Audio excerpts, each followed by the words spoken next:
Bonjour à tous, bienvenue à notre webinaire aujourd'hui et toutes nos salutations au nom de l'AIE. Je m'appelle Brian Motherway, c'est notre grand plaisir de vous accueillir à notre webinaire sur les actions pour mettre en œuvre les recommandations pour les transitions vers l'énergie propre centrée sur l'humain. Vous allez pouvoir nous suivre dans plusieurs langues. Nous sommes en direct en anglais et en Bahasa Indonesia. Vous pouvez choisir votre canal sur l'interface. Et juste après l'événement, nous aurons aussi l'événement sera disponible et enregistré en français et en espagnol pour couvrir le plus large public possible.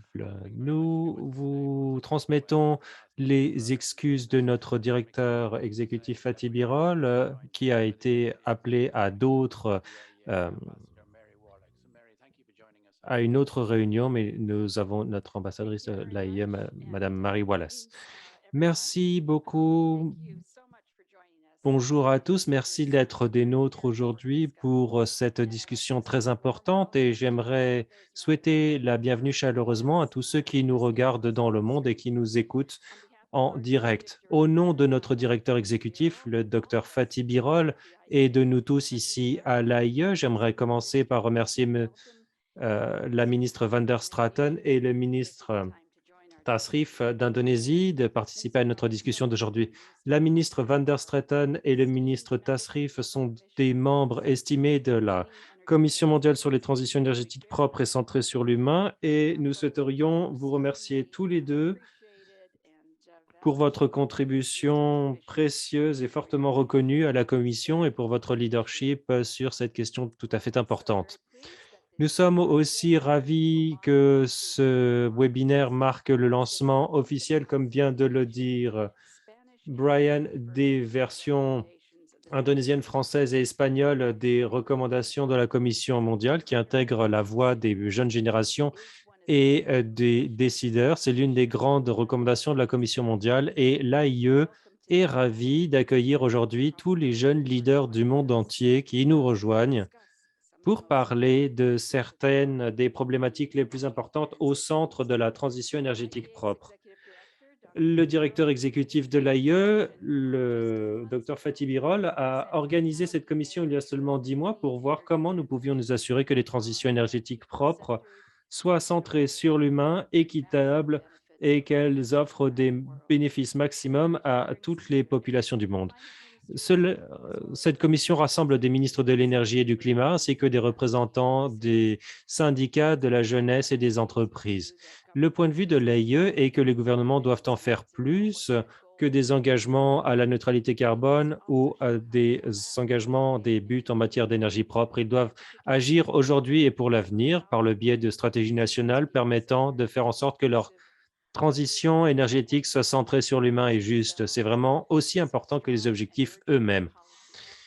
Des mesures de politique urgentes et fortes seront nécessaires. Et l'action est la thématique des 12 recommandations lancées par la Commission mondiale avant la COP26. Elles sont robustes, concentrées. Ce sont des conseils visant à s'assurer que toutes les politiques soient véritablement centrées sur l'humain et inclusives. Les recommandations de la Commission mondiale ont déjà des effets et pendant la COP26, j'ai été frappé par l'importance croissante de cette question pour tant de pays autour du monde. En fait, j'ai été ravi d'avoir la possibilité de m'exprimer à un événement sur ce sujet au pavillon danois avec plusieurs membres de la Commission. Les recommandations de la Commission et les bonnes pratiques mises en lumière seront utilisées pour éclairer les travaux de l'AIE elle-même. Cela sera une thématique principale de la ministérielle de l'AIE qui aura lieu en février 2022 et les recommandations aideront à orienter nos analyses et nos conseils pour l'action publique alors que nous souhaitons faire en sorte que les transitions vers l'énergie propre et centrée sur les mains soient un axe de travail fort de l'AIE. Au nom de tout le monde ici à l'AIE, je souhaite exprimer notre reconnaissance la plus profonde aux 30 membres de la Commission. Vous avez fait part d'un engagement fort envers ces travaux et vous avez tellement apporté par votre temps et vos idées. Ministre Van der Straten, ministre Tasrif, encore une fois, merci pour votre leadership et nous exprimons notre gratitude sincère pour vos contributions précieuses.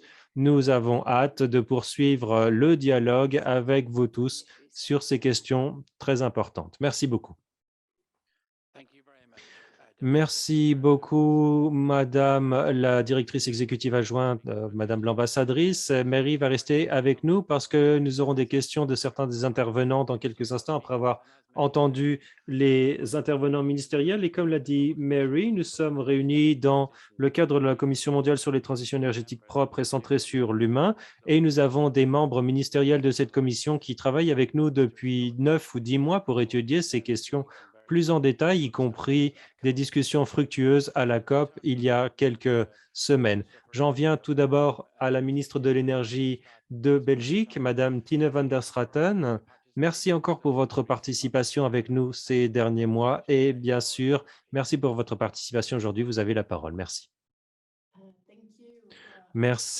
Merci aussi de m'avoir fait l'honneur de me demander de servir dans cette commission. C'était l'idée de l'AIE de créer une telle commission et c'était une bonne idée parce que je l'ai dit à plusieurs reprises, nous parlons beaucoup d'énergie, de technologie, c'est ce qui compte pour nous, mais il ne faut pas oublier de mettre l'humain au cœur et au centre de la transition énergétique propre. Donc, je suis ravi que vous m'ayez remercié, mais c'est vous que je tiens à remercier de nous avoir donné cette possibilité et d'avoir créé un forum où nous pouvions nous rassembler dans le monde entier pour partager, échanger des bonnes pratiques entre nous, ainsi que des bons exemples. Et c'est cela qui est très important dans les recommandations de la Commission mondiale. Ce qui est important, c'est que c'est rempli d'exemples du monde entier. Je suis ici en tant que ministre belge. Je suis représentante d'un pays européen, mais ce qu'il se passe en Afrique ou en Asie ou en Indonésie, ce n'est pas juste à côté de chez nous et la commission était une opportunité unique pour nous de pouvoir échanger des points de vue et d'en apprendre les uns des autres. Les transitions énergétiques propres, ce n'est pas qu'une question de choix, c'est un devoir moral, c'est une obligation. C'est ce qui est nécessaire si nous voulons euh, nous en tenir à l'objectif de 1,5 degré, si nous voulons souhaiter la hausse des températures mondiales à 1,5 degré centigrade. Dans notre domaine, l'énergie propre sera la voie de l'avenir pour nous permettre d'atteindre ces objectifs. Nous pouvons maîtriser la technologie, mais pas nécessairement la nature. Donc, afin de donner à la nature une chance de se restaurer, il faut que l'on développe de la technologie. Et si l'on pense à l'humain qu'il y a derrière et au travail que l'on donne à l'humain. Si nous faisons cela, eh bien, nous pourrons entraîner ce changement de paradigme des énergies fossiles à un système énergétique durable et nous pourrons garder vivant cet objectif de 1,5 degré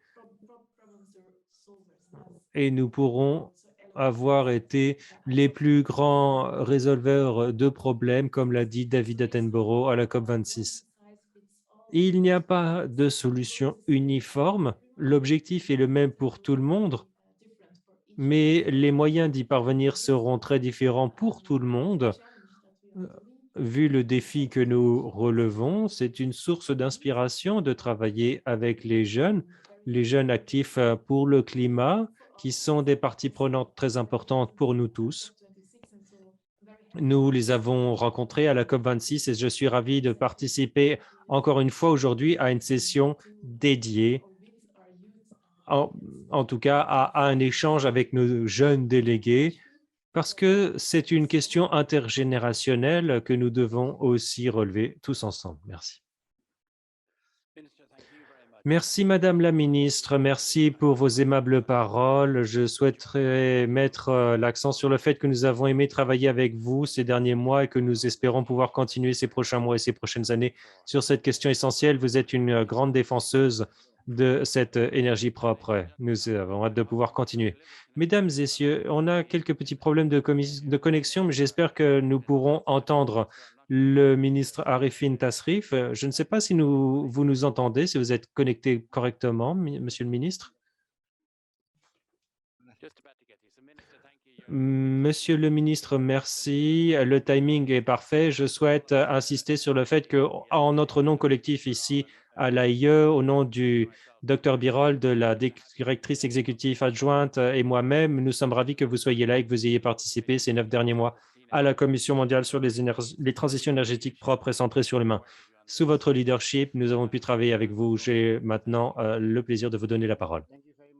Merci beaucoup. Bonjour. IA, Dr. Fatih Birol. Monsieur le directeur exécutif de l'AIE, Dr Fatih Birol, mesdames et messieurs les ministres, mesdames et messieurs, pour un pays qui est fortement dépendant des combustibles fossiles, la transition vers des systèmes énergétiques propres ressemble à une menace pour bon nombre de personnes en Indonésie. Mais avec le progrès de nos discussions au sein de la Commission mondiale et avec les résultats de la COP26 le mois dernier, nous pouvons confirmer à notre population que les transitions énergétiques propres sont faisables et qu'elles offriront des opportunités pour un meilleur avenir. La transition est essentielle et que l'on soit un défenseur ou opposé à cela, les transitions vont advenir. Et donc, les dirigeants doivent élaborer des politiques qui créent des emplois de qualité et bien rémunérateurs pour que ces transitions énergétiques puissent se réaliser, que les personnes en profitent économiquement. La question d'emploi de qualité et bien rémunéré, eh bien, cela est couvert par la rémunération 2, avec le soutien du gouvernement pour les communautés et les travailleurs, avec un accent mis sur les compétences et la formation. Nous nous intéressons surtout à la transition et la fermeture des mines de charbon parce que nous sommes confrontés à une situation semblable. Mais contrairement à l'Allemagne, nous n'avons pas d'investissement public énorme pour restructurer et notre économie est fortement dépendante du charbon ou des combustibles fossiles en général. Donc, si vous me le permettez, j'aimerais utiliser cette occasion pour appeler à des occasions de financement parce que sans financement adéquat, la transition vers l'énergie propre sera significativement ralentie. Je prends note aussi de la recommandation 10 qui implique le public par la participation et la communication, notamment la campagne -6, et nous pouvons réduire les émissions de gaz à effet de serre par des campagnes d'économie d'énergie, et ce sera essentiel pour différencier le succès de l'échec. Globalement, les recommandations de la Commission mondiale ne sont pas que des principes généraux, mais ce sont aussi de véritables exemples pour commencer à travailler sur une transition énergétique propre. J'aimerais aussi ajouter que les transitions énergétiques lancées en Indonésie vont nous aider à faciliter le processus. La transition implique non seulement les dirigeants, mais aussi la population, le secteur privé, les organisations nationales et d'autres éléments de la société. Les transitions énergétiques propres sont exigeantes, mais les résultats en vaudront la peine. En conséquence, je souhaite remercier l'équipe de l'AIE pour leurs observations précieuses pour les transitions centrées sur l'humain. Mesdames et messieurs, pour terminer, je souhaite exprimer ma plus sincère appréciation envers l'AIE pour avoir organisé la Commission mondiale sur les transitions énergétiques propres et centrées sur l'humain. Et même s'il y a eu des problématiques dans les travaux de la Commission, j'espère qu'avec ces recommandations, nous pourrons continuer de collaborer sur ce genre de plateforme pour avoir des transitions énergétiques réussies au niveau mondial. Ensemble, nous avons exprimé ce que nous souhaitions faire. Maintenant, c'est à nous de mettre les paroles en action. Merci beaucoup à tous. Merci, Monsieur le ministre, et merci pour vos stages-paroles. Nous sommes ravis de travailler avec l'Indonésie. Je suis ravi de voir que la manifestation d'aujourd'hui est le premier webinaire où nous avons eu un flux en langue indonésienne pour commémorer la publication des recommandations de la Commission mondiale en basse à Indonésia. Et nous souhaitons vraiment vous féliciter d'avoir pris la présidence du groupe du G20 pour l'an prochain. Félicitations pour cela et merci d'avoir passé ce temps avec nous aujourd'hui. Maintenant, mesdames et messieurs, dans quelques instants, nous allons entendre des leaders de la jeunesse du monde entier, mais avant de faire cela, on va leur donner la possibilité de poser des questions à nos intervenants pour poursuivre le dialogue. Et aussi, nous serons rejoints dans cette partie de la discussion par Monsieur Ditya, qui est le directeur des nouvelles énergies renouvelables en Indonésie. Madame la ministre Van der Straten, nous avons une question pour vous, si cela vous convient. Et nous allons être rejoints par une défenseuse de l'énergie propre mondiale. C'est Yetunde Fadeyi, qui est fondatrice et directrice de REES Africa, qui travaille dans le domaine du développement durable. Vous avez la parole pour votre question à la ministre Van der Straten. Merci. Merci beaucoup pour l'occasion qui m'est donnée. Merci, Madame la ministre, pour ce discours extrêmement précieux. Ma question est la suivante.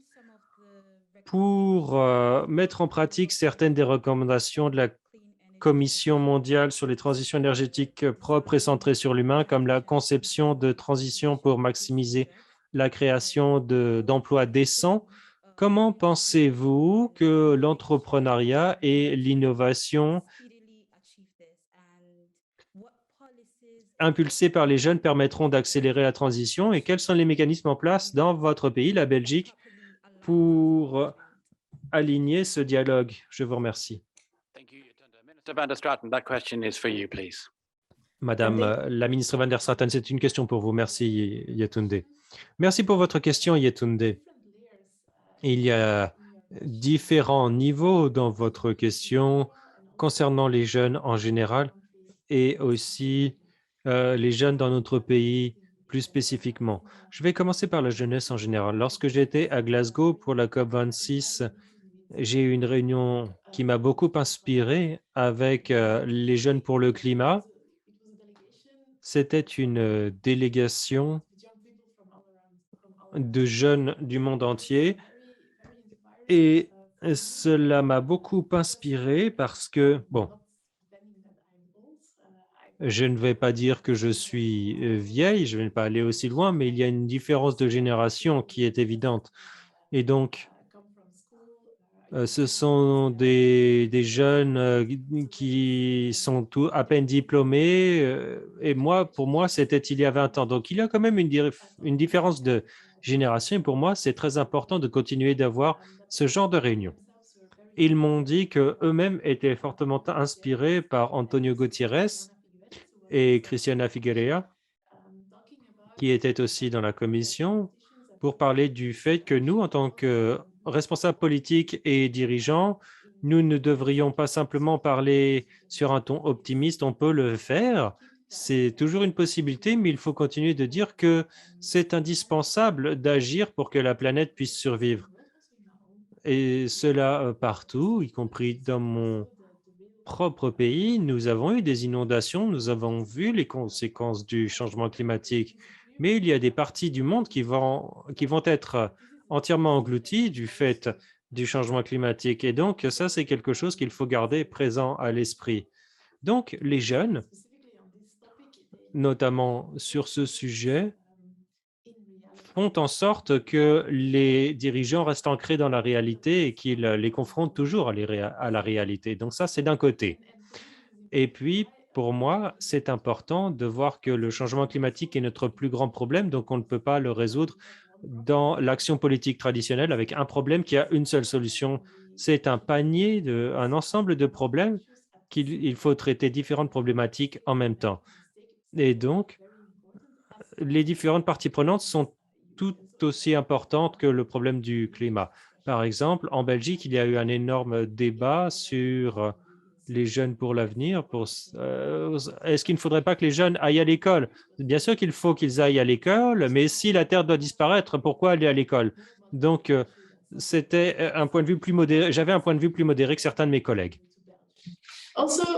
Pour parler un peu plus particulièrement de la Belgique, j'aimerais vous apporter deux réponses à vos interrogations.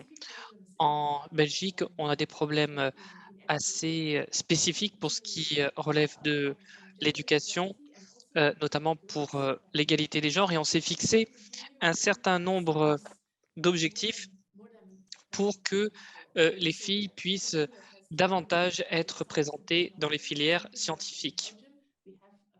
Dans les filières scientifiques en Belgique, il n'y a pas assez de filles, donc on essaye de remédier à cela.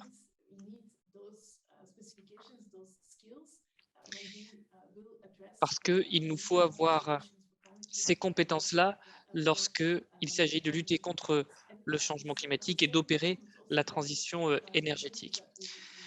Et puis dans le même temps, il est très important aussi que l'on encourage l'innovation. L'innovation, c'est vraiment très important. Et puis on voit qu'il y a des jeunes qui lancent des petites entreprises ou des entreprises sur une petite échelle, type start-up, et pas seulement.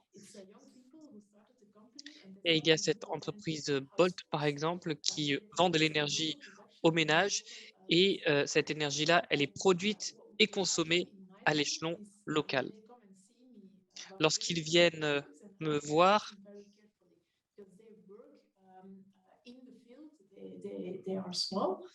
et ces entreprises-là sont des petites entreprises qui travaillent sur le terrain, et nous, on essaye de les aider et de trouver les solutions du point de vue de la réglementation lorsque cela est possible.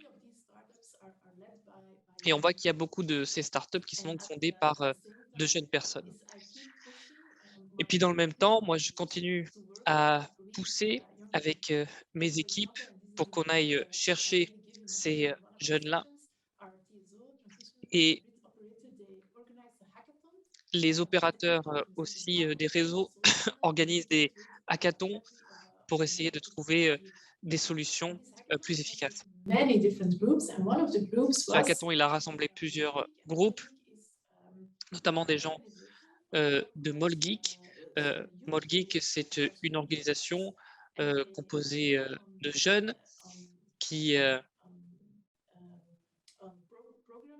travaillent sur eh bien, la programmation de solutions numériques. Et c'est donc un des groupes qui a participé au hackathon. Et à la fin du hackathon, il y a 3 personnes qui ont décidé de travailler, enfin de candidater en tout cas auprès de l'opérateur du réseau électrique. Donc voilà, on essaye de montrer comment la transition énergétique, elle peut aussi créer des emplois, créer des opportunités d'emploi.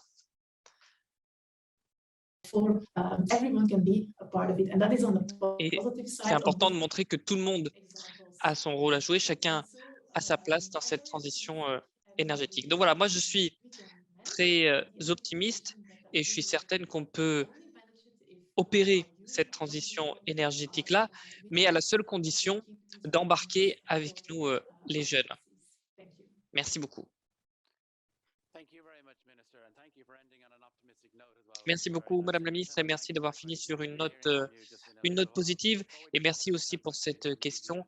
Avant cela, on va donner la parole à l'Indonésie. D'abord, on va demander à Tania Ugelalon, qui est présidente de la Société indonésienne pour les énergies renouvelables et les femmes. On vous écoute. Merci beaucoup. J'aimerais vous remercier pour cette question. Merci beaucoup de m'avoir invité aussi à cet événement. Ma question est de savoir quel est le bon partenariat à mettre en place pour le ministère pour mobiliser les jeunes et pour agrandir les horizons de notre programme énergie renouvelable. Merci. Merci beaucoup. Alors, on va prendre la deuxième question, comme ça vous pouvez répondre aux deux en même temps. La deuxième, c'est Marvio Bittersi-Pantas, qui est coordonnatrice énergie à Bornéo et Sulawesi. Patriote énergie. Merci beaucoup. L'Indonésie est composé de 17 000 îles et notre objectif, c'est d'avoir un accès équitable, notamment accès aux énergies renouvelables.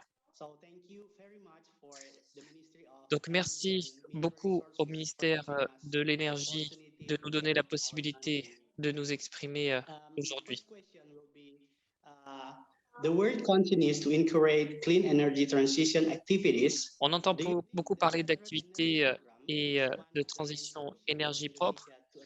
Est-ce que vous savez à quoi ressemblera la trajectoire pour l'Indonésie? Et puis surtout, à votre avis, combien de temps va-t-il falloir pour que l'Indonésie puisse atteindre cet objectif de conclure cette transition énergétique? Merci.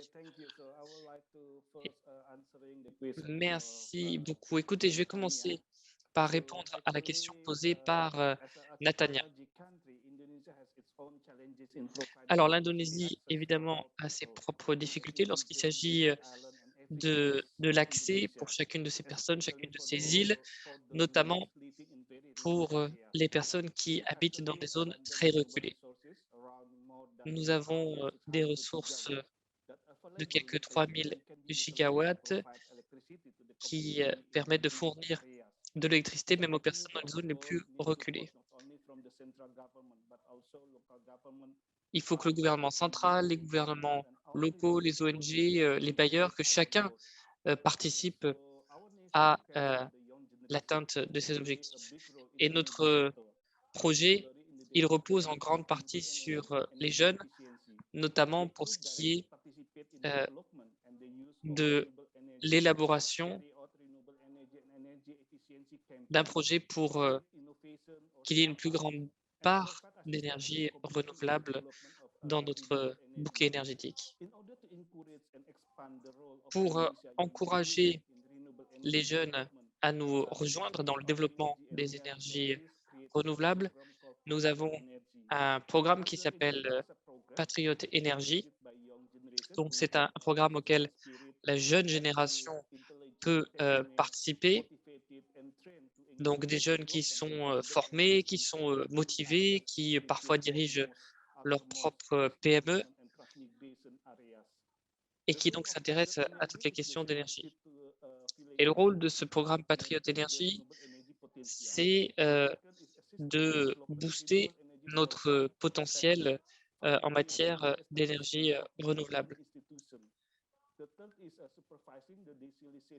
Il s'agit aussi de superviser ce programme-là parce que les ministères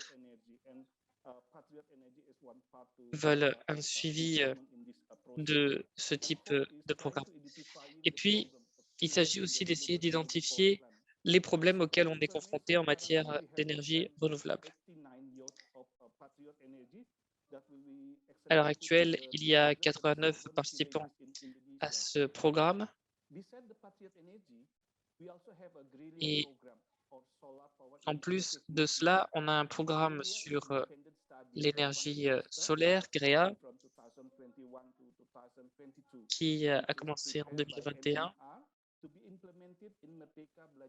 Et l'idée, c'est de mettre ce programme-là en œuvre avec tout un volet pédagogie aussi piloté par le ministère de l'Éducation.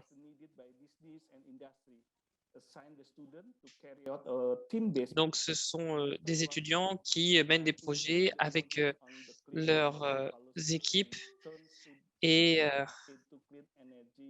les étudiants peuvent mener ces activités énergie propre.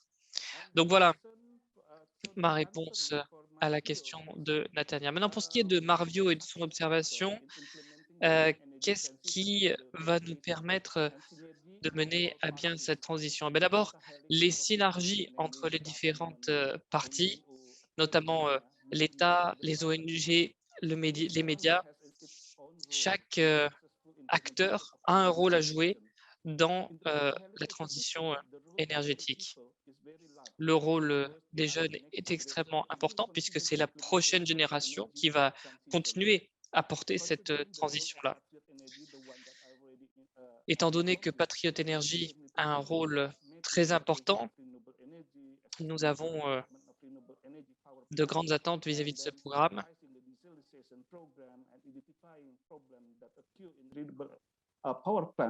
Et le ministère de l'Énergie pense qu'avec le programme Patriot Energy, on va pouvoir développer l'adoption des énergies renouvelables et d'accélérer surtout cette adoption dans les années à venir. À l'heure actuelle, le programme Energy Patriot a un certain nombre de mois pour faire les relevés, pour avoir les bonnes données sur le terrain. Le ministère de l'Énergie et des Ressources naturelles sait que si on accélère la transition énergétique, si on augmente la part des énergies renouvelables, alors il faut que vraiment tout le monde participe, notamment la jeunesse de notre pays. Et ça veut dire faire participer aussi les autorités locales à ce programme Patriot.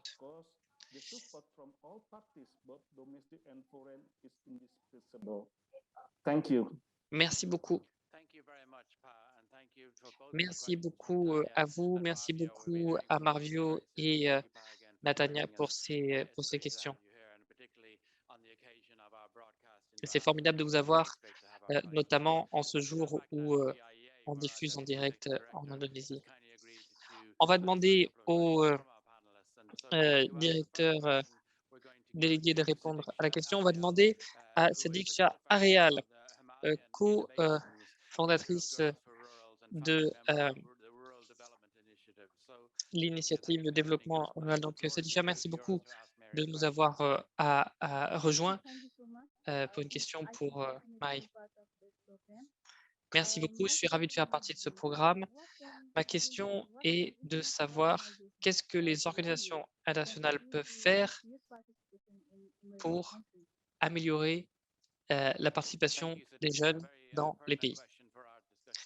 Très bonne question.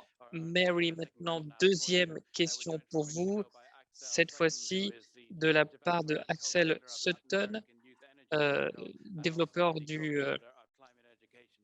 et coordinateur du Youth Energy Circle. Merci beaucoup. Je suis ravi d'être parmi vous. Ma question est la suivante. À votre avis, quel est le rôle de la jeunesse pour atteindre les objectifs en matière d'énergie, notamment énergie renouvelable? Donc, deux questions pour vous, Marie, on vous écoute. Merci beaucoup de votre participation aujourd'hui. Merci aussi beaucoup de ces questions. Je vais essayer d'y répondre au mieux. Et je sais que vous aurez aussi la possibilité, au moment de tour de table, d'en dire un petit peu plus sur vos points de vue. Sachez que l'AIE a beaucoup échangé avec vous, notamment dans le contexte de la Commission mondiale sur l'énergie, la transition énergétique centrée sur les personnes, notamment avec la participation de Benjamin Beylen Staroleski et M. Ouda aussi, qui sont les points focaux Nations Unies pour les ODD. J'ai eu d'ailleurs le plaisir de rencontrer M. Djegouzi à Glasgow pendant la COP 26 et il a participé à un de nos échanges là-bas. La jeunesse doit participer à l'atteinte de l'ODD 7. Ils doivent aussi faire entendre leur voix lorsqu'il s'agit de la prise de décision multilatérale. Et grâce à eux, on a réussi à toucher un plus grand nombre de jeunes entrepreneurs aussi. Certains sont avec nous aujourd'hui. Ils ont tous participé au sommet net zéro de l'AIE à la COP 26. Donc, tous ces jeunes participants ont apporté une contribution tout à fait unique et remarquable. Non seulement on veut que leur voix soit entendue, mais on veut aussi que les jeunes puissent façonner le fond de nos travaux. Benjamin et d'autres ont participé aux réunions que nous avons organisées, mais aussi aux webinaires thématiques. Ils nous ont apporté leurs éclairages sur les recommandations qui ont été préparées et publiées, notamment la recommandation numéro 9 qui s'intéresse précisément au rôle des jeunes et qui explique qu'il faut entendre la voix des jeunes dans la prise de décision.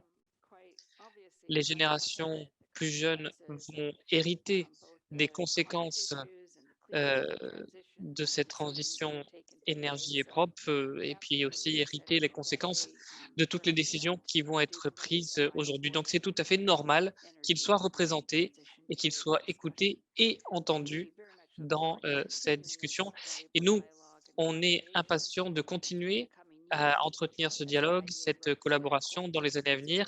L'AIE va continuer à faire son travail de coordination et continuer à élargir le périmètre de ses travaux, notamment avec tous nos projets sur la transition et la jeunesse. Au Panama, par exemple, nous sommes en train de regarder comment l'AIE peut aider la nouvelle Academy qui est là pour atteindre l'ODD numéro 7.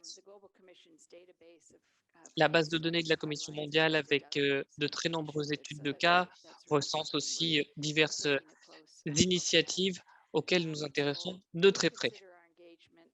Nous, notre engagement vis-à-vis de la jeunesse, c'est un engagement de long terme, quelque chose qui a du sens et du fond pour nous. Maintenant, pour ce qui est de la deuxième question de la part de Axel, j'aimerais dire que les travaux qui sous-tendent la recommandation nous montrent clairement que les jeunes peuvent et sont en train de travailler pour opérer cette transition vers des énergies propres. On voit bien que dans la lutte contre le changement climatique, les jeunes sont très présents. Nos statistiques nous montrent que de 18 à 35 ans, 65% des personnes interrogées considèrent que l'urgence climatique est une priorité. Et on atteint plus de 70% chez les jeunes de 18 ans. Donc clairement, c'est une préoccupation pour eux. Les jeunes sont aussi très utiles dans le sens où ils apportent de nouvelles idées, de nouvelles solutions. Student Energy, qui est un grand groupe étudiant, a démontré que les jeunes peuvent prendre des décisions, peuvent agir et obtenir des résultats. Déjà, il y a un pacte entre cette organisation et les Nations Unies qui a été décidé. Les jeunes entrepreneurs sociaux qui travaillent de manière agile dans de nombreux pays où l'accès à l'énergie est faible et où il y a des solutions décentralisées avec des réseaux qui sont un peu fragmentés. Bien, tout ça, c'est des questions auxquelles il faut aussi s'intéresser. On travaille aussi avec le Youth Sustainable Hub, qui est une plateforme qui met en lumière les travaux des jeunes chercheurs sur les énergies durables.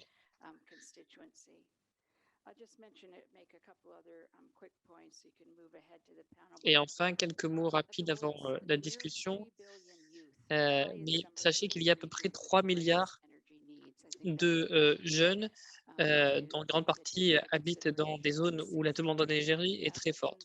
60% des Africains ont moins de 25 ans. C'est le continent le plus jeune au monde. Et en Afrique subsaharienne, on a seulement 20% de la population qui est entre 15 et 25 ans. Donc là aussi, on voit à quel point la transition énergétique et la question climatique va toucher la génération à venir. Il y a vraiment un grand besoin de développer les composants d'énergie verte dans les programmes d'éducation fondamentale. C'est une autre façon de faire le lien avec les jeunes et d'aider à développer le dialogue et la discussion sur ces questions.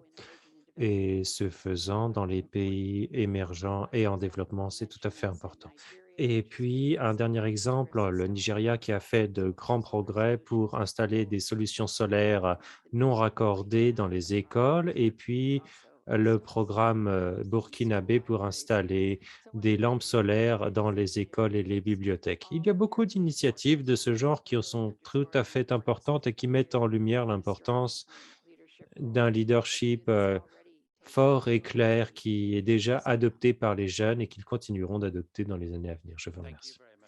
Merci beaucoup, Mary. Merci à Sadiq Shia et à Axel pour ces questions. Merci encore pour ces réponses. Chers collègues, nous sommes ici dans le contexte de la Commission mondiale sur les transitions énergétiques propres et centrées sur le même et l'humain. Et l'une des recommandations est d'intégrer la voix des jeunes dans les discussions sur l'énergie. Nous allons passer maintenant à une table ronde entre représentants de la jeunesse. Ils ont posé des questions, mais il va y avoir maintenant une table ronde entre eux. Je vais vous rappeler qui est parmi nous aujourd'hui et je souhaite exprimer ma gratitude envers tous pour être avec nous. Nous avons Sadiksha Aryal, cofondatrice d'Innovation Himalayenne, leader de Girls for Rurals et membre fondatrice de l'Initiative pour le développement rural. Marvio Bitterzipantas, qui est coordinateur Énergie Patriote pour Bornéo et Sulawesi. Axel du Mexique, Axel Cooper, qui est cofondateur de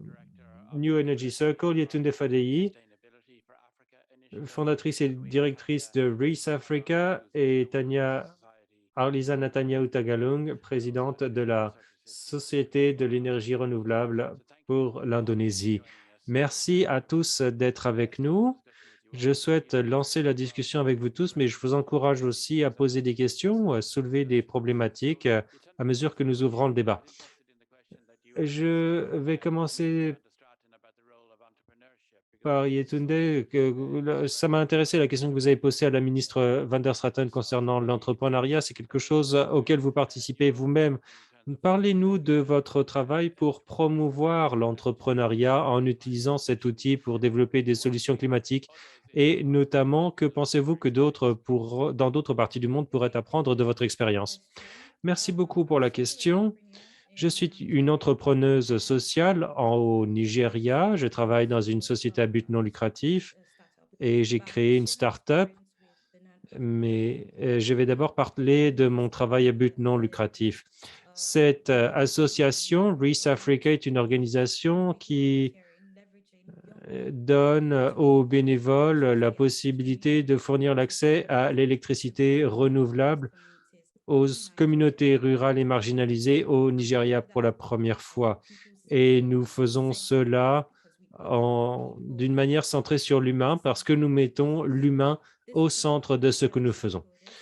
Ces personnes sont vues comme des parties prenantes plutôt que comme de simples bénéficiaires. Ils nous expliquent quels sont leurs besoins et nous avons un dialogue avec eux et ensemble, nous apportons une solution dans la communauté.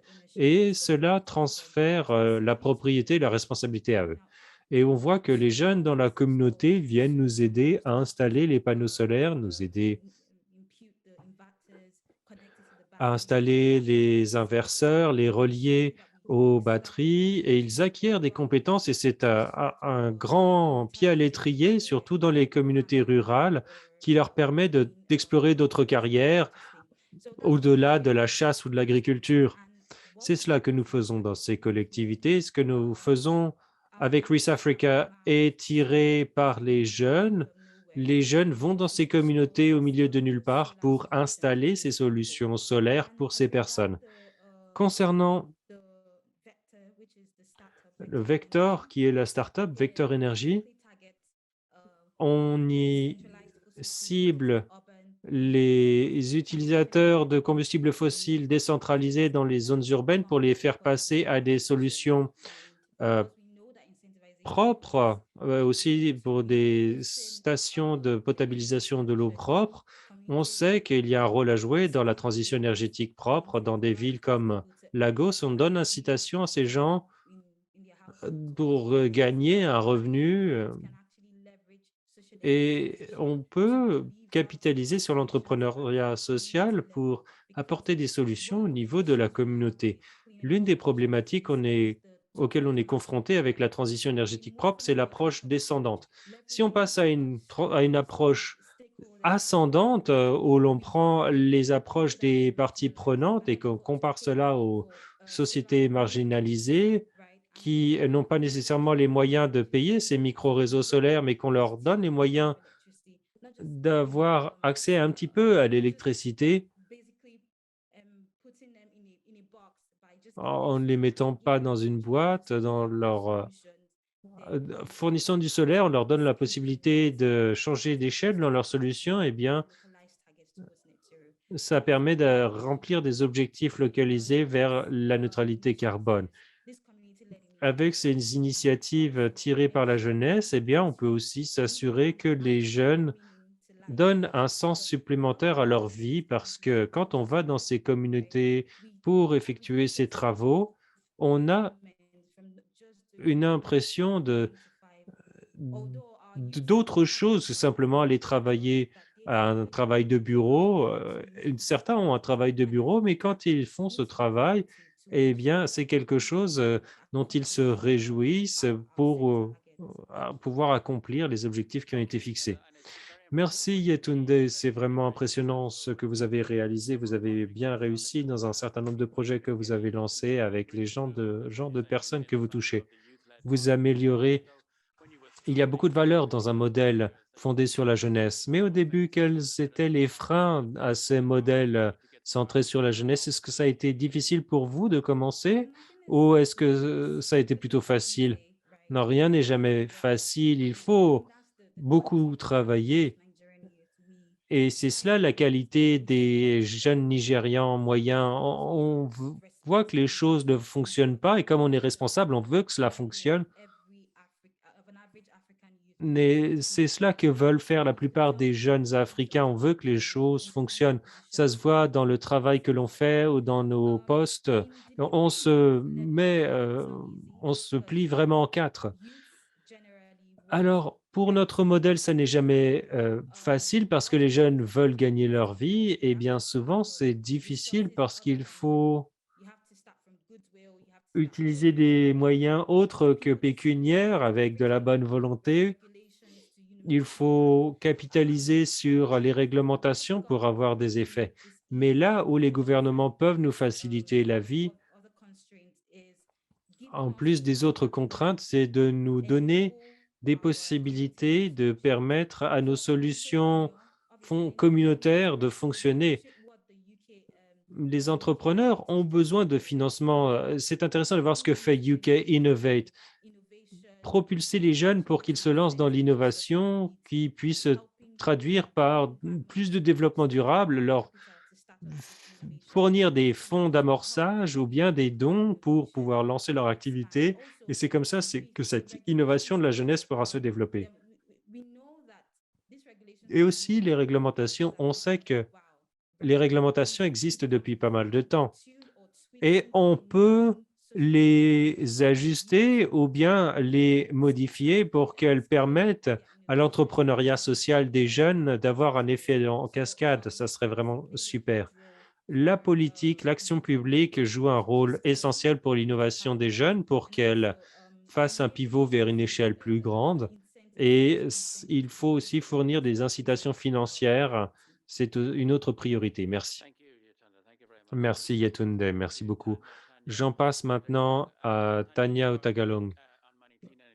Vous travaillez sur des projets d'énergie propre en Indonésie, mais vous êtes aussi présidente de la Société de l'énergie renouvelable pour les femmes en Indonésie. Vous développez l'inclusion entre les sexes et l'inclusion sociale. Donc, pouvez-vous nous en dire plus sur ce que fait votre association pour promouvoir la participation des femmes?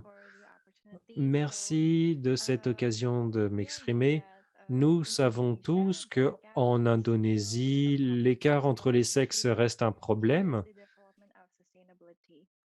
qui freine le développement du développement durable. Selon les données, un grand nombre de jeunes en Indonésie est des femmes, mais le taux de participation des femmes est bien inférieur à celui des hommes, 30%. Et puis, d'un autre côté, si l'on regarde les objectifs et les préoccupations en matière d'énergie renouvelable et de développement durable dans chaque pays, l'énergie renouvelable en 2025, eh bien, la part de la main-d'œuvre qui travaillera dans l'énergie renouvelable en 2025, dans 4 ans, devrait doubler. On voit donc cet écart entre les sexes, mais aussi des opportunités offertes par le domaine de l'énergie renouvelable, surtout en Indonésie. Ça doit être une cause importante. C'est pour cela qu'avec mes collègues, y compris Isagi, qui est fondatrice de la SRE, nous voulons créer une plateforme, une communauté, une plateforme de jeunes pour sensibiliser et ensuite renforcer les capacités, surtout de la participation des femmes dans le domaine de l'énergie renouvelable. Autre chose, en Indonésie, le domaine de l'énergie renouvelable est encore dominé par le champ des STEAM, la science, technologie, ingénierie et mathématiques, mais on voit que il y a une participation des jeunes en dehors du champ du STEAM, parce qu'il y a encore un stigmate. Si on veut développer l'énergie renouvelable, il faut être ingénieur ou bien scientifique, il faut être bon en mathématiques, etc. Mais en tant que génération de jeunes, et pour stimuler le développement de l'énergie renouvelable, il faut aussi une plus grande participation des créatifs ou de personnes qui peuvent être chargé de la finance, du marketing pour sensibiliser à cette cause. Et donc, la SRE souhaite développer la participation des jeunes, pas simplement dans le domaine des STEAM, mais aussi dans d'autres domaines. Comme nous le savons également, la participation des jeunes est très importante. Donc, voilà la cause de la SRE version femme. Merci beaucoup, Tania. Ravi de l'entendre et félicitations. Dans vos conversations avec les jeunes femmes, pensez-vous qu'elles s'intéressent à travailler sur l'énergie renouvelable et le climat? Est-ce que c'est quelque chose qui les passionne? Oui, alors malheureusement, on manque encore un peu de femmes à cause de certains problèmes en Indonésie, à cause de trois principaux facteurs. Premièrement, en Indonésie, il y a une grande perception des rôles liés au sexe, de qui doit faire quoi, qui doit faire de l'ingénierie. C'est souvent vu comme un rôle d'homme. Mais nous savons également que la participation des femmes est très importante pour construire un système durable dans le domaine de l'énergie. Donc, cette participation des rôles traditionnels liés au sexe est encore très prégnante, mais il y a encore aussi des normes culturelles et sociales en Indonésie. Par exemple, la participation des femmes doit se limiter au domaine créatif ou à d'autres secteurs en dehors des STEAM. Et puis, il y a mm, des entreprises locales, parce que les multinationales ont leurs propres objectifs, mais les entreprises locales en Indonésie, beaucoup n'ont pas encore pour objectif de développer la parité ou l'inclusion sociale. Donc ça doit être le troisième principal, c'est le troisième principal facteur qui fait que l'on n'a pas assez de progrès dans l'inclusion en Indonésie. Merci beaucoup, Tania. Pour reprendre cette question concernant l'attractivité de ce domaine, je donne la parole à Axel. Vous travaillez là-dessus et votre parcours, vous avez un parcours familial, vous avez travaillé dans l'énergie de côté fossile, mais vous vous passionnez pour le climat et l'énergie propre. Diriez-vous que vous êtes un cas atypique dans ce parcours ou bien vous représentez plutôt les jeunes qui pensent plus à l'énergie propre? Comme vous l'avez dit, je suis né dans une ville assez ancienne dans le sud du Mexique et je me rappelle, pendant 3 4 ans, j'ai vécu à côté d'une des plus grandes raffineries d'Amérique latine, donc j'ai été confronté à cette énorme industrie et ça m'a donné comme vision d'étudier l'énergie renouvelable.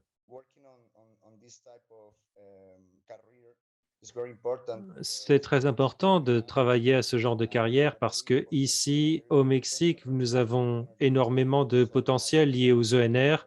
Nous avons beaucoup de solaire, beaucoup d'hydroélectrique, d'éolien, de géothermique.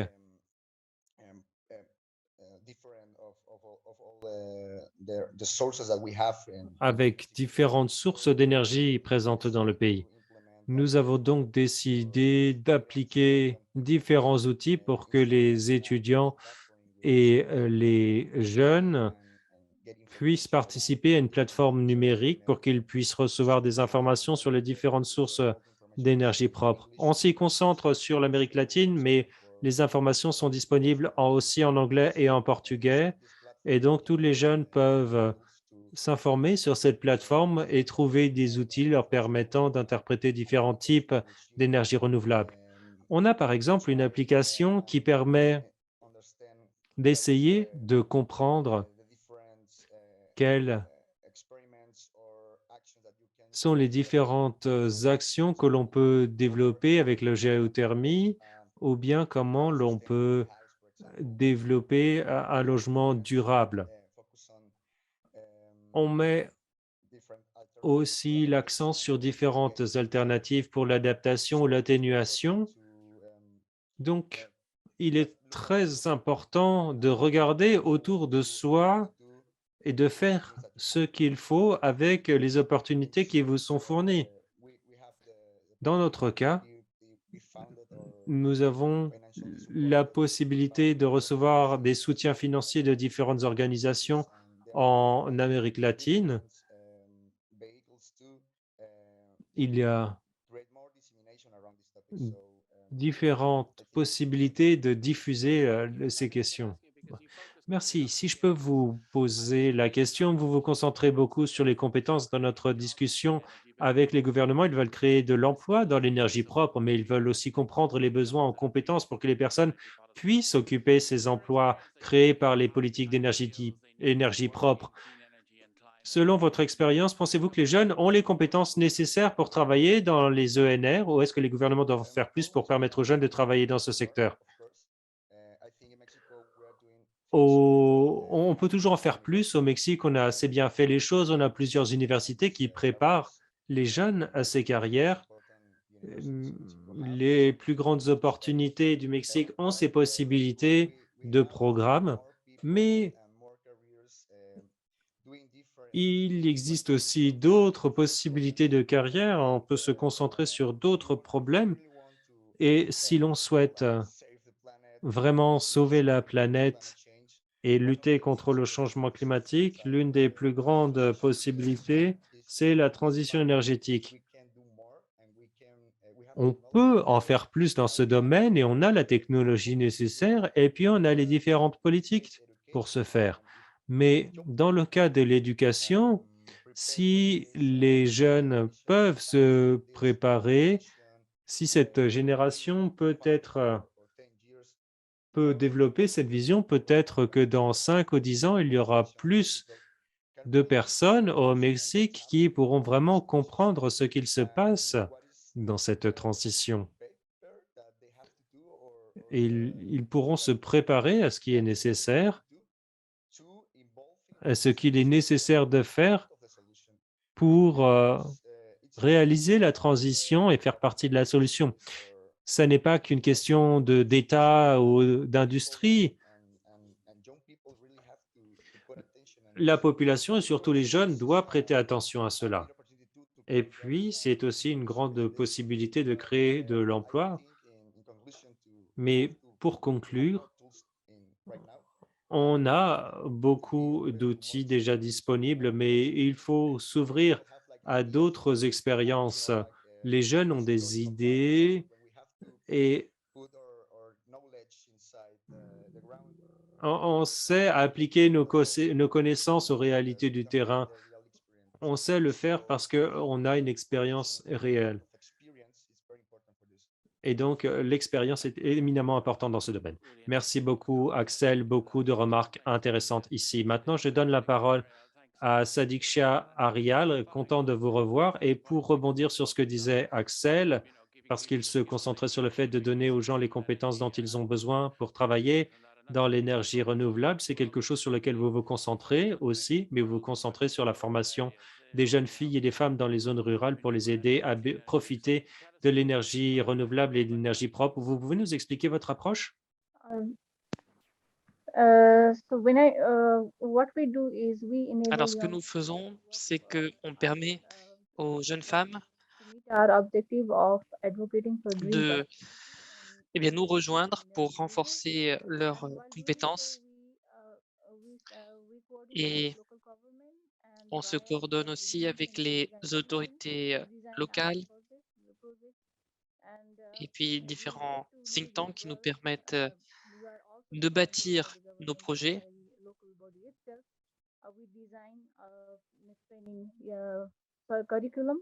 On organise aussi des modules de formation pour ces jeunes femmes. Et notre difficulté dans ce domaine-là, c'est le constat qu'on fait où les jeunes femmes participent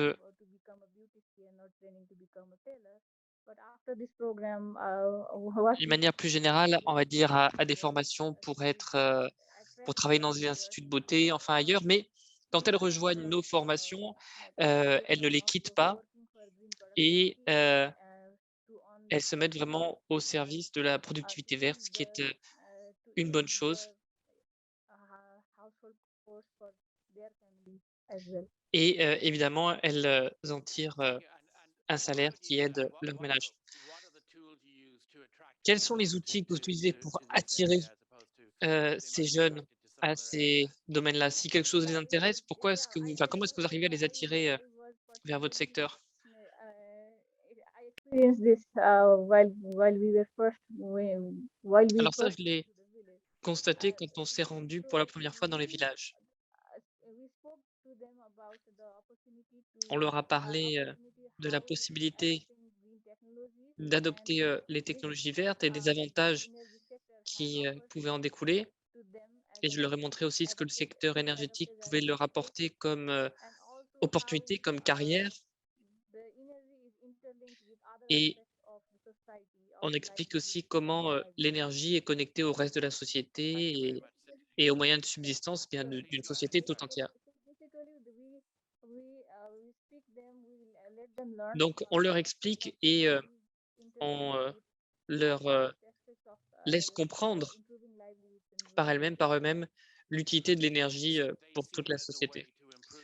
Donc, c'est perçu comme une manière d'améliorer son niveau de vie. Absolument. C'est comme ça qu'on arrive à les convaincre. Merci beaucoup. C'est très intéressant.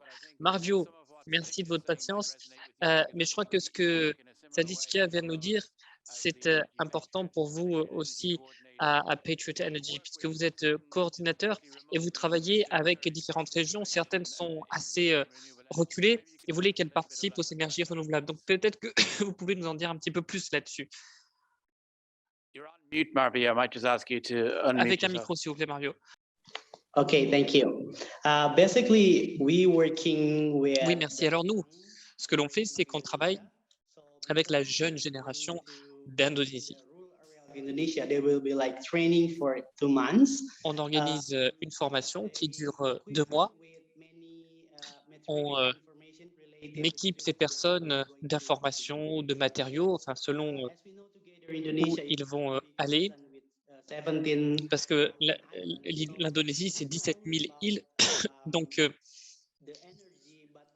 n'est pas seulement question d'énergie, mais aussi question d'accès à l'énergie. Not only like providing the people only. Donc, on Electricity, especially green electricity. fournit l'électricité, de l'électricité verte, mais en plus de ça, on forme les personnes qui nous rejoignent pour qu'elles puissent maîtriser la technologie.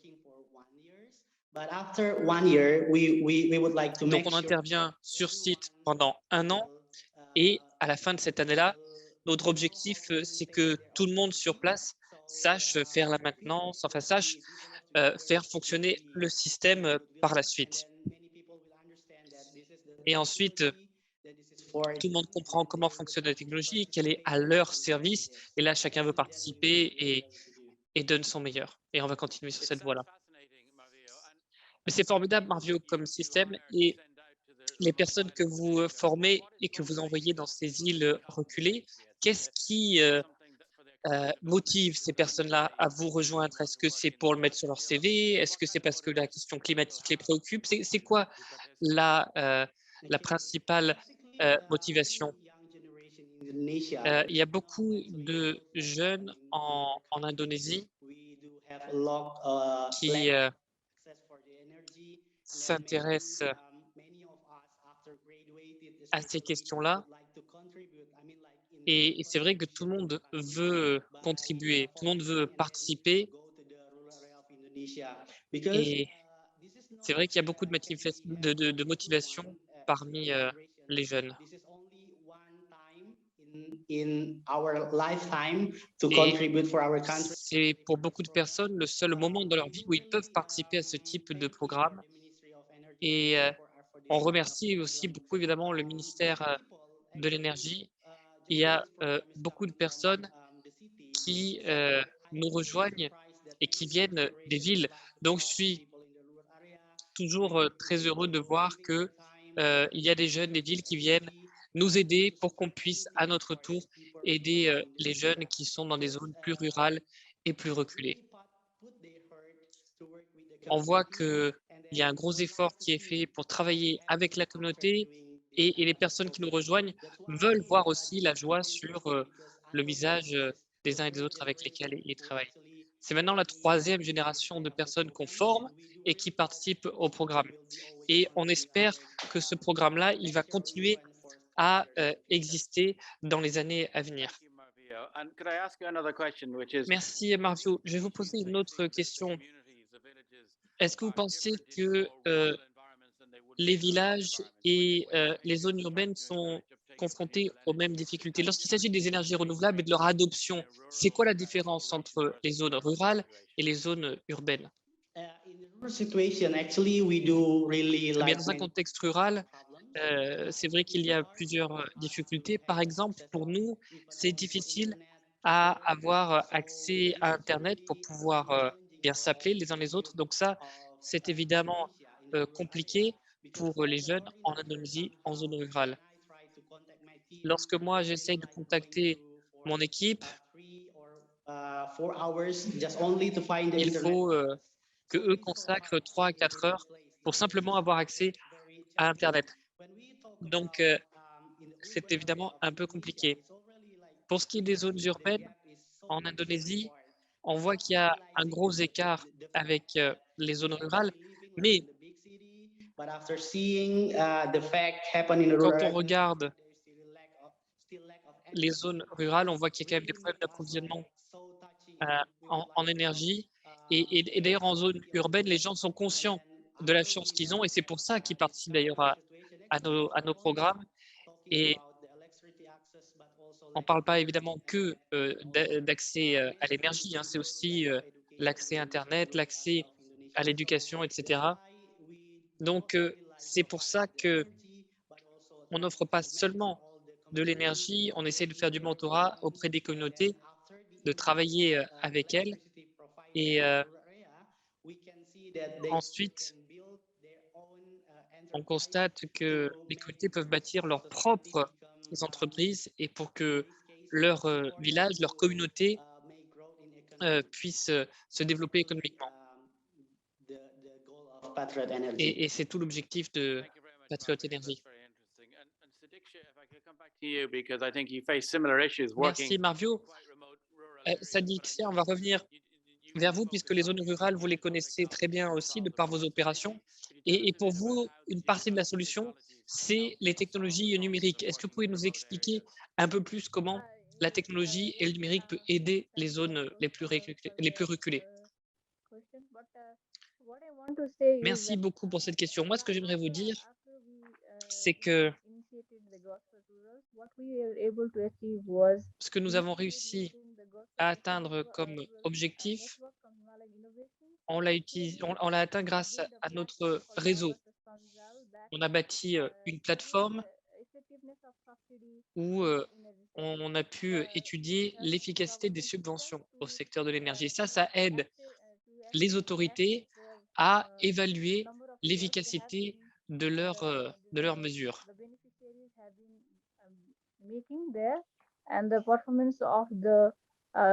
private companies as well. And the Girls for Rurals networks network and the from the Girls for Rurals network in this manner can also Les suggest interprètes s'excusent, mais le son actually n'est pas suffisamment reducing bon par moment pour entendre can actually l'oratrice. suggest a gap for achieving the effectiveness in subsidy mechanism from the government itself.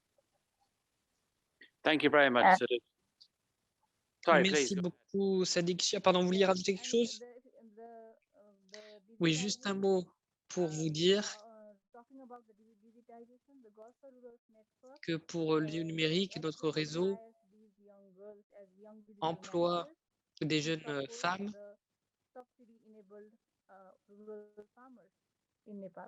qui viennent en aide aux, aux agricultrices dans le pays.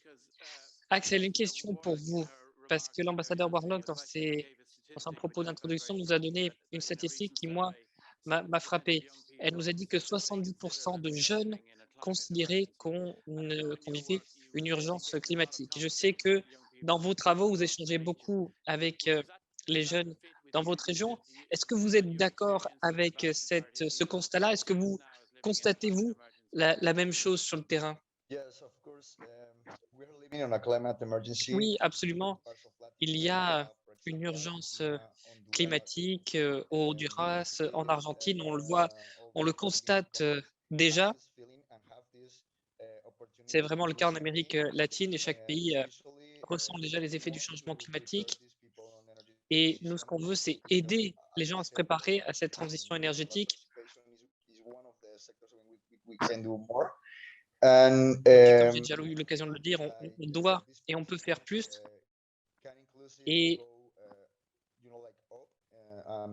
je pense qu'il faut qu'il y ait encore plus de personnes qui se sentent concernées par cette urgence climatique pour qu'on puisse y travailler ensemble. Les conséquences, je vous dis, on les entend, on les sent déjà ici au Mexique avec des inondations, des périodes de sécheresse.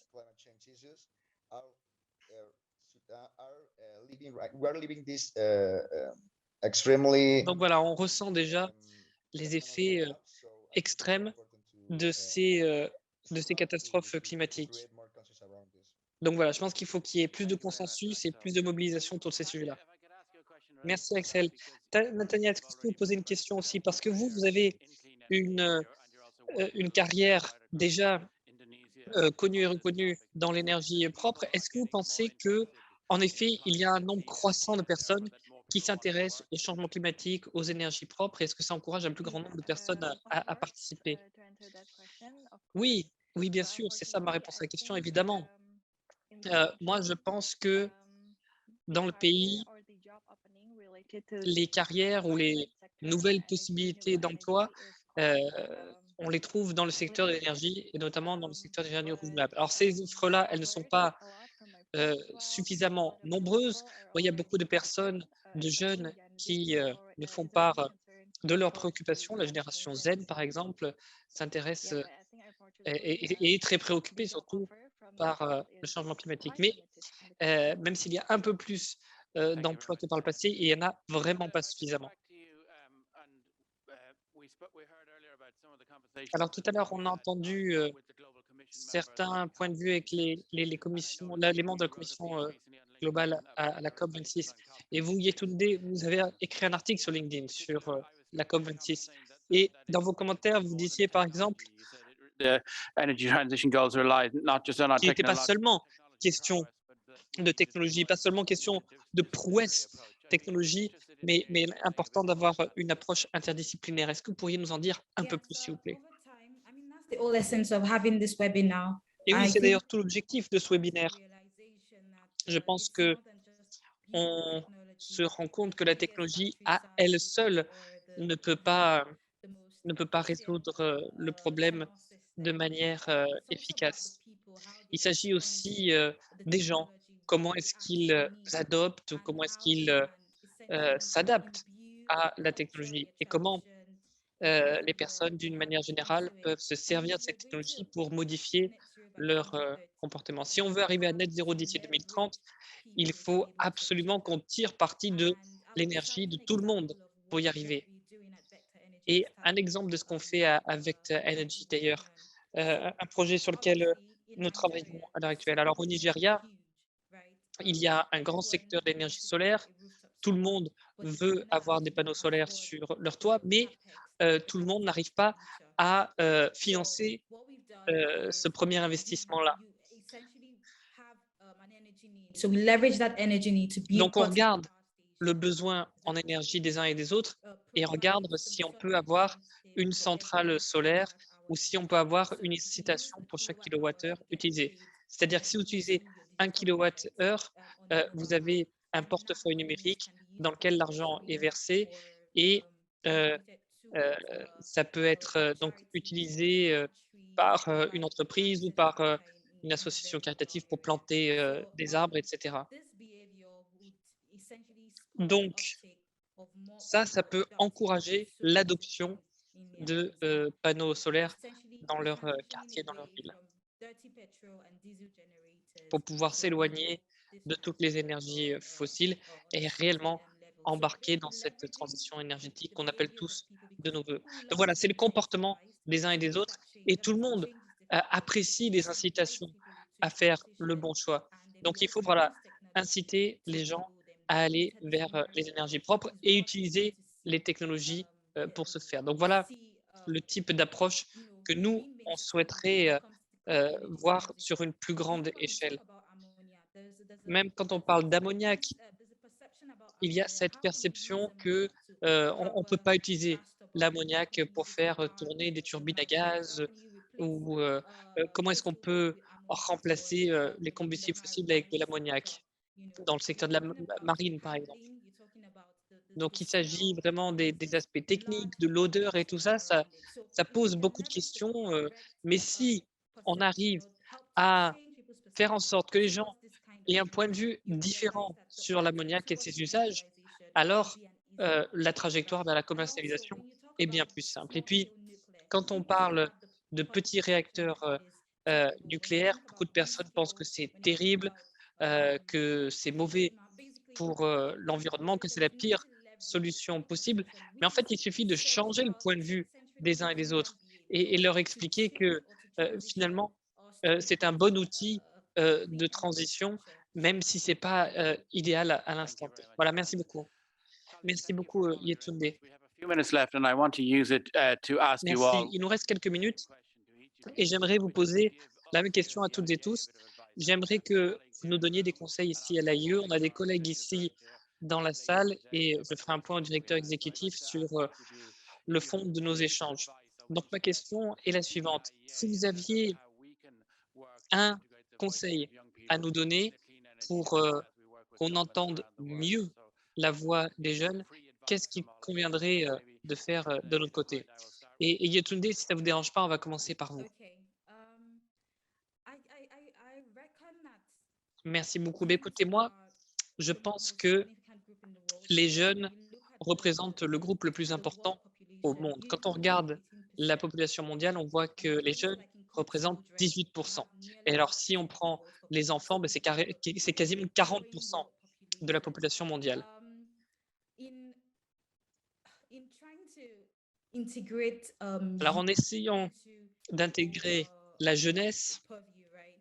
I dans, think we should dans cette vue try d'ensemble as much as générale, to do it je pense qu'il from a faudrait stakeholders or a consultative approach, not necessarily a il faudrait participation mener des approach. consultations. Pas Because forcément une participation, mais d'abord une giving consultation youth an opportunity to avec serve les and jeunes. give them C'est-à-dire a seat at the permettre table aux other than jeunes just d'être participating, autour de la table, we are de se faire entendre, we become parce que like the si on stakeholders arrive per se, à like faire cela, we're not just on devient des because vraies everything is not just parties centered on just prenantes. to Et come and make one or two on comments. n'est I don't pas think juste là pour faire I think it should be un ou more deux commentaires.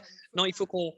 qu'on A soit lot of times entendu in dès le our départ. in the race, Et the que ça nous sooner plaise ou non, on est dans une course contre la montre. we realize that the Et baton will be handed on to plus youth, on se rend compte que we le have to relais deliver va on être what donné has à la been jeunesse, plus offered, tôt on se rendra compte de ça, then et bien mieux ce very sera. Parce critical que that we il get est vraiment très important integrated into the system as soon d'être as possible. intégré Because à fond dans le obviously, like système it was le said plus vite earlier, we possible are pour ce going to qui est des inherit jeunes. Parce que comme vous l'avez dit, seniors' on decisions. va hériter I des also want conséquences us des to know that décisions not all youth de la génération participate in like précédente. the policy Alors tous les setting jeunes and all that. ne vont Not pas all youth voices participer must like de la même manière, mais chacune de leurs voix doit être entendue dans la prise de décision, que ce soit pour les aspects politiques, civiques, la société civile, parce que la transition énergétique, elle concerne tout le monde. Et l'énergie, c'est la capacité à faire, à agir. Donc, si on n'a pas la voix des jeunes, si on n'a pas l'éclairage des jeunes dans le contexte de cette transition-là, alors je pense que on est en train de se compliquer grandement la tâche. Potential for innovation, Les right? jeunes ont un potentiel d'innovation. Nous sommes remplis d'idées différentes. S'il y a une opportunité, une plateforme pour amplifier la voix des jeunes au niveau de la base ou par les réseaux sociaux, ça nous donne une opportunité d'être en pointe, eh bien, ça nous fera beaucoup de bien. Et puis, il faut aussi répliquer une approche ascendante dans nos pays. J'aime beaucoup ce que fait le groupe sur l'ODD 7 au niveau mondial, mais je pense que l'on peut en faire beaucoup plus avec les organisations multilatérales, avec les organisations qui se préoccupent de transition énergétique, de développement durable, pour soutenir et engager les jeunes pour mobiliser la communauté. Et ça permettrait à intégrer les jeunes dans ce genre de dialogue. Merci beaucoup, Yetunde. Merci pour ces sages paroles. Tania, un conseil pour nous ici à l'AIE? Oui, je suis entièrement d'accord avec Yetunde.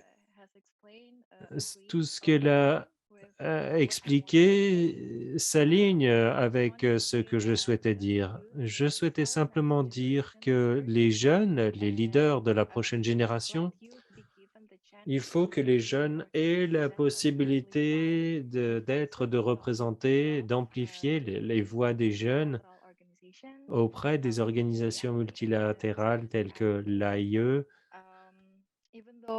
même si nous sommes encore jeunes et que les experts nous voient comme inexpérimentés, les jeunes ont l'énergie, ont l'envie, l'espoir d'en faire plus. Donc, j'espère qu'on pourra donner une plus grande chance aux jeunes de participer à plus d'événements et de collaborations en matière de recherche ou à différentes étapes pour amplifier leurs messages pour éviter le changement climatique. Merci, Tania. Axel, qu'en est-il de vous? Est-ce que vous pourriez répéter la question? Est-ce que vous avez des conseils ou des propositions que devrait reprendre l'AIE dans son travail avec le gouvernement, notamment pour intégrer la voix des jeunes dans les discussions sur l'énergie propre, l'inclusion de la technologie pour créer des outils pour les jeunes, c'est très important. On est dans une situation de pandémie, donc on ne sait pas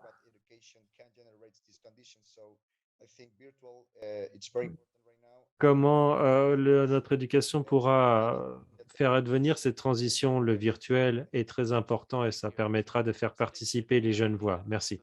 Sadiq Shia, des conseils ou des suggestions pour nous?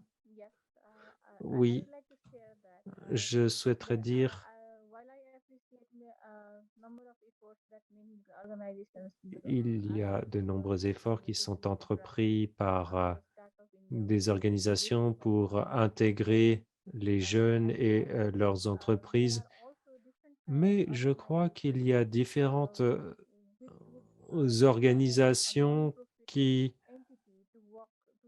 exigeraient qu'une organisation à but non lucratif vienne euh, les aider ou bien une start-up fondée par des jeunes pourrait être promue.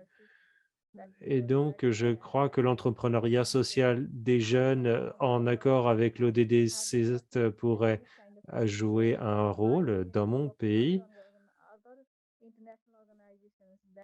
Je vois que si je devais travailler avec d'autres organisations, il faudrait que mon gouvernement m'obligerait à travailler avec une organisation à but non lucratif.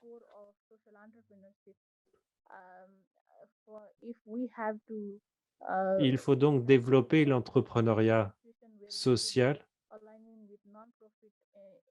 pour ne pas se retrouver dans une situation où l'on doit être aligné sur une organisation à but non lucratif pour pouvoir travailler avec telle ou telle organisation. J'aimerais que l'AIE puisse régler ce genre de problème avec des entrepreneurs sociaux qui travaillent à atteindre l'ODD 7 pour permettre aux jeunes femmes, les leaders de demain, comme moi, qui n'ont pas nécessairement les meilleures capacités. Marvio, j'en viens à vous maintenant. I think it's all important to Merci, je crois qu'il est très important d'impliquer tous les jeunes dans le monde entier, surtout and educate all the pour faire de la pédagogie auprès de toute la génération des jeunes concernant l'énergie propre. Et donc, on pourrait organiser des réunions en ligne ou des campagnes related to clean energy vidéo parce que le message sur l'énergie propre ne touche pas toute la population en Indonésie. Il faudrait que cela parle vraiment à tout le monde et on pourrait organiser une réunion peut-être tous les ans ou tous les mois et puis avoir une campagne sur les réseaux sociaux pour faire de la pédagogie concernant l'énergie propre dans le monde entier. Et cela nous permettrait de participer parce qu'on sait que c'est important de travailler tous ensemble pour améliorer la vie à l'avenir. Merci Marvio et je tiens à remercier tous nos excellents intervenants, Marvio, Sadiq Shia, Tania, Axel et Yotunde. Ça a été une excellente discussion avec vous tous. Merci à tous pour votre travail inspirant et pour vos contributions d'aujourd'hui. Nous en avons beaucoup appris. Je pense que notre public en a aussi beaucoup appris. Merci à tous nos intervenants précédents, Krishnawan à Jakarta, et aussi l'ambassadrice Warlek, et aussi la ministre Van Straten et le ministre Tasrif. Ça a été un plaisir de vous recevoir pour ce débat, et j'espère que le public en ligne nous aura apprécié. Nous sommes là pour marquer la traduction des recommandations de la Commission mondiale en indonésien ainsi qu'en français et en Espagne, et ces recommandations seront disponibles sur notre site web très prochainement, ainsi que la traduction de ce séminaire. L'AIE continue de travailler avec les gouvernements du monde entier sur ces sujets très importants. Sur ce, merci à tous et nous allons mettre fin à cet événement d'aujourd'hui. Merci.